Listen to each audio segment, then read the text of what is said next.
श्री रामविजय भक्तिसार अध्याय 5. श्री गणेशाय नमः. श्री सरस्वते नमः. श्री गुरुभ्यो नमः. परमसंत ठाकरसिंहजी महाराज यांच्या चरणी त्रिवार वंदन. सद्गुरू परमसंत बलजीतसिंहजी महाराज यांच्या चरणी कोटी कोटी प्रणाम. श्रोते हो, तुम्हाला साष्टांग नमस्कार. अध्याय 5. दशरथ पुत्रांचा व्रतबंध आणि तीर्थयात्रा. विश्वामित्रांची मागणी. श्री रामकथा ही भक्तीची विशाल नौका आहे. तिला नवविधा भक्तीचे 9 खण आहेत. त्या नौकेवर प्रेमाचे शीड फडफडत आहे. रामचंद्र तिचे नावाडी आहेत. ते आपल्या दासांना त्या नौकेत बसवून या सागरातून भवसागरातून सुखरूप पैलतरी नेत असतात. त्या दशरथाच्या भाग्याचे काय वर्णन करावे. जो ब्रह्मदेवाचा पिता आहे, सनकादिक ऋषी ज्याचे नित्य ध्यान करतात, शंकर ज्याचे चिंतन करतो, तो आदिमायेचा पती दशरथाच्या घरी पाळण्यात पहुडला आहे. दया, क्षमा, शांती इत्यादी सर्व गुणदेवता त्याच्या पाळण्यात दासी आहेत. परा, पश्यंती, मध्यमा, वैखरी या 4 वाणी त्याचे नित्य गुणगान करीत होत्या. 12 अप्सरा, 16 मातृका, 64 कला त्याच्या पायाशी लोळत होत्या. असा परब्रह्म दशरथाच्या घरी बाळरूपाने अवतरला. रामाचे बारसे झाल्यानंतर सुवासिनींनी कौसल्याची ओटी भरली. तिला वस्त्र, अलंकारात कालादी वस्तू भेट दिल्या. आणि इकडे काय झालं, इकडे अयोध्येत रामाचा जन्म झाला तेव्हा राक्षसांना नाना प्रकारचे अपशकुन होऊ लागले. लंकेवर विजा पडू लागल्या. रावणाचे राजछत्र अकस्मात मोडून पडले. अंबारीत बसताना त्याच्या 10ही मस्तकांवरचे मुकुट खाली धुळीत कोसळले.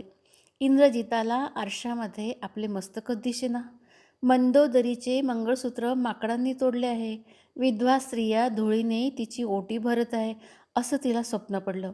रावणही अपशकुनांमुळे धास्तावला. तुम्ही अहोरात्र सावध राहून लंकेचे रक्षण करा असे रावणाने आपल्या मंत्र्यांना बजावले. रामजन्मानंतर अयोध्येत जणू स्वर्गच अवतरला. शेते उदंड पिकू लागली. वृक्ष फळाफुलांनी भरून आले. दूध दुभत्याचा अगदी सुकाळ झाला.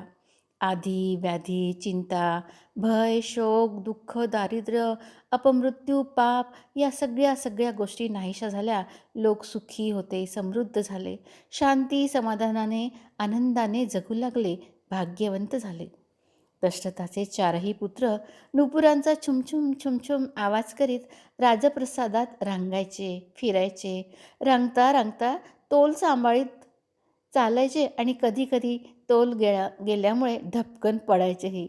त्यांच्या बाललीला बघताना दशरथाला अगदी आनंदाचे भरते येई. रत्नजडित आभूषणांनी नटलेल्या, चिमणी धनुष्ये, चिमणे बाण घेतलेल्या त्या बालमूर्ती बघताना डोळ्याचे पारणे फिटत असते दशरथाच्या. त्यांचे एकत्र खेळणे, खेळताना भांडणे, रुसणे, फुगणे, चिडवणे, रडून आईच्या कुशीत शिरणे, पित्याकडे तक्रार करणे, सर्वत्र दुडूदुडू धावणे, हे सर्व मनाला मोहून टाकायचे सगळ्यांना. कौसल्या त्यांना न्हाऊमाकू घालायची, घास भरवायची, पण त्यांचं सारं लक्ष खेळण्यात असायचं. राम राजा व्हायचा. सवंगडी त्याच्यावर छत्र धरायचे. अन्य बालगोपाळ सैनिक म्हणून दिमाखात चालायचे. ते राक्षसांचे पुतळे करायचे आणि त्यावर बाण सोडायचे. पुतळा खाली पडला की आनंदाने उड्या मारायचे, टाळ्या वाजवायचे. आणि मग कौसल्या, कैकेयी, सुमित्रा त्यांना जवळ घेऊन कुरवळायच्या, त्यांचे लाड करायचे. खेळताना राम मुद्दामच हार स्वतःकडे घ्यायचा हो. भावंड जिंकायची आणि जिंकल्यामुळे त्यांच्या चेहऱ्यावरील आनंद बघून रामाला खूप बरं वाटायचं. एवढं रामाचं आपल्या भावंडांवर प्रेम होतं. बघता बघता ही भावंड 8 वर्षाची झाली. दशरथानं वसिष्ठांशी चर्चा केली आणि एका शुभ मुहूर्तावर 4घ्यांच्याही मुंजी लावल्या. ब्राह्मणांना खूप दान केलं. वसिष्ठांनी रामाला गायत्रीची दीक्षा दिली. त्यानंतर 4ही भावंडे वेदाध्ययन करू लागली. 12व्या वर्षी अध्ययन पूर्ण करून श्रीराम, लक्ष्मण, भरत, शत्रुघ्न तीर्थयात्रेस निघाले. अनेक पवित्र तीर्थस्थाने, नद्या, पर्वत यांना भेटी देऊन त्या स्थानाचे महत्त्व त्यांनी समजावून घेतले. स्नान, दान, धर्म इत्यादी पुण्य कार्य केलीत. अशा प्रकारे भारतभर तीर्थभ्रमण केलं आणि ते अयोध्येत परतले. माता पिता गुरूंना तीर्थांचा संपूर्ण वृत्तांत सांगितला. या तीर्थामुळे, या यात्रेमुळे त्यांची वृत्ती एकदम विरक्त झाली आणि त्यांना हास्य, विनोद, शृंगार, उत्तम भोजन, उत्तम वस्त्र, आभूषणे यात कशातच रुची वाटायला लागली नाही. ते एकांतात ध्यानमग्न राहायचे. आणि यावेळी गुरु वशिष्ठांनी रामाला जो उपदेश केला तो वशिष्ठ गीता म्हणून प्रसिद्ध आहे. रामाचे सुद्धा गुरु होते बरं का. सगळ्यांनी गुरु करायलाच पाहिजे. भरत, लक्ष्मण, शत्रुघ्न यांना रामाची सेवा करण्याची खूप खूप आवड निर्माण झाली होती.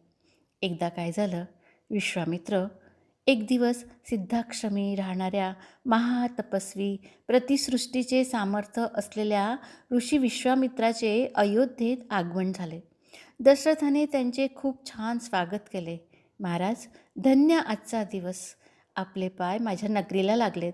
विश्वामित्र अतिशय संतोषाने म्हणाले, राजा, तू सूर्यवंशाचे भूषण आहेस, उदार आहेस.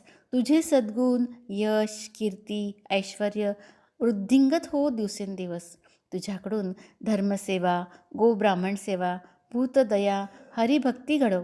तुझ्या राज्याचे, प्रजेचे मंगल मंगल हो. राजा, मला तुझ्याकडून धन, संपत्ती, राज्य, सिंहासन काही काही काही नको. माझ्या यज्ञात राक्षस विघ्न आणतात, तो पूर्ण होऊ देत नाही. मारीच, सुबाहू, त्राटिका, यज्ञकुंड, वेदिका, यज्ञमंडप मोडून तोडून अगदी उद्ध्वस्त करतात. यज्ञात मांस इत्यादी अमंगल वस्तू टाकतात. ब्राह्मणांचा वध करतात. या राक्षसांचा चांगला समाचार घेण्यासाठी, यज्ञाचे रक्षण करण्यासाठी तू रामाला माझ्याबरोबर पाठवावे अशी मला अपेक्षा आहे. राम राम देत नाही कुसाई. मुनिवर, राम माझा श्वास आहे हो. राम माझा प्राण आहे. पाण्याविना मासा जिवंत राहू शकतो का? तसं रामाशिवाय मी जिवंत नाही राहू शकणार. मुनिवर, गुरुजी, या म्हातारपणात भगवंतानं माझ्यावर किती कृपा केली आणि राम माझ्या घरी आला. रामाला त्यानं माझ्या घरी धाडलं आणि मी खूप खूप आनंदात जीवन जगत आहो. त्याला माझ्यापासून दूर नका हो नेऊ. हवं तर मी माझे सारे राज्य देईन, प्राणही देईन, पण रामाला नका हो मागो माझ्याकडून.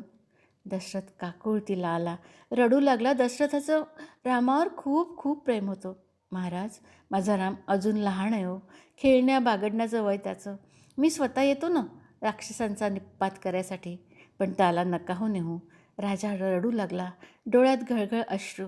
दशरथा, प्राण जाई पर वचन न जाई, रघुकुलरीत सदा चली आई. तू वचन दिलं, काय हवं ते मागा.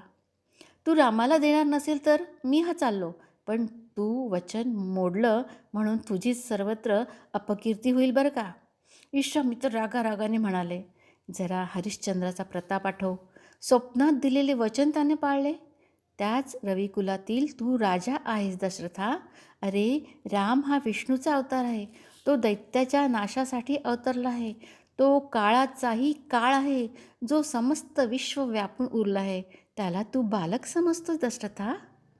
विश्वामित्र महाहट्टी आहे, त्यांना त्रिभुवन घाबरते. वशिष्ठ दशरथाला म्हणाले, राम लक्ष्मणाला त्यांच्यासोबत पाठवा. भरत, शत्रुघ्न तुझ्याजवळ आहेतच दशरथा. आणि वशिष्ठांनी दशरथाला आणखी एक गुपित हळूच कानात सांगितलं. राजा, तुझ्या 4ही मुलांसाठी सुकन्या विश्वामित्र शोधून आणतील बरं का.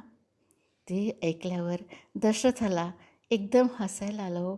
खूप बरं वाटलं आणि वशिष्ठांनी दशरथाच्या मस्तकावर हात ठेवून त्याला दिव्य दृष्टी दिली. वशिष्ठांनी दशरथाच्या मस्तकावर हात ठेवल्यानंतर दशरथांनी काय बघितलं? रामाकडे बघितलं तेव्हा 4ही आयुधांनी सुसज्ज चतुर्भुज नारायणाचं दर्शन रामाच्या ठायी त्याला झालं. राम त्याचा पुत्र नाही तर चतुर्भुज नारायण आहे त्याला कळून चुकलं आणि दशरथाचं समाधान झालं. विश्वामित्राची क्षमा मागून रामासोबत लक्ष्मणालाही पाठवण्याची तयारी त्यानं दाखवली. राम, लक्ष्मण, कौसल्या, सुमित्रेचा आशीर्वाद घेऊन आले. विश्वामित्रानं रामाला बघितल्यानंतर ते खूप खूप प्रसन्न झाले. रामाने त्यांना वंदन करताच त्यांनी पुढे येऊन त्याला दृढ आलिंगन दिले. त्याचा जय जयकार केला. रामाने वशिष्ठांना वंदन केले आणि तो आपल्या जागी जाऊन बसला. श्रोते हो, राम हा सर्वांचा सखा आहे. तो त्रिभुवनाचा त्राता आहे. जे रामकथेत रमले त्यांची सर्व व्यथा नष्टच झाली म्हणून समजा. श्रीराम जय राम, जय जय राम. अध्याय 5 समाप्त. श्री सीतारामचंद्रार्पणमस्तु.